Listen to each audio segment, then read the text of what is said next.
High সবাই, আজ আমি তোমাদের দেখাবো আমার ফার্স্ট নাইট কেয়ার রুটিন। চলো, খুবই সিম্পল কিছু প্রোডাক্ট দিয়ে করি। প্রথমে আমি পিওর কোকোনাট অয়েল দিয়ে মুখটা ভালো করে ম্যাসাজ করে নিচ্ছি। যাদের স্কিন খুব ড্রাই তারা এটা ট্রাই করতে পারো, মেকআপও সুন্দরভাবে ক্লিন হয়। এরপর আমি ব্যবহার করছি পন্ডস চারকোল ফেস ওয়াশ।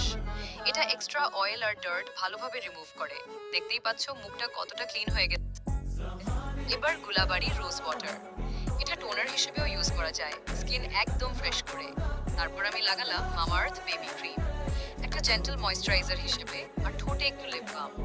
এতেই আমার নাইট স্কিন কেয়ার কমপ্লিট। এখন চলি হেয়ার অয়েলিং এ। আমি নিচ্ছি Nihar oil plus castor oil, দুটো একসাথে হালকা গরম করে পুরো চুলে অ্যাপ্লাই করলাম। ক্যাস্টর অয়েল গরম করলে চুলে ভালো কাজ করে। আমি প্লাস্টিক কোম ব্যবহার করি না, আমি ইউজ করি নিম উডেন কোম। এই ছিল আমার আজকের সিম্পল স্কিন এবং হেয়ার কেয়ার রুটিন। ভিডিওটা ভালো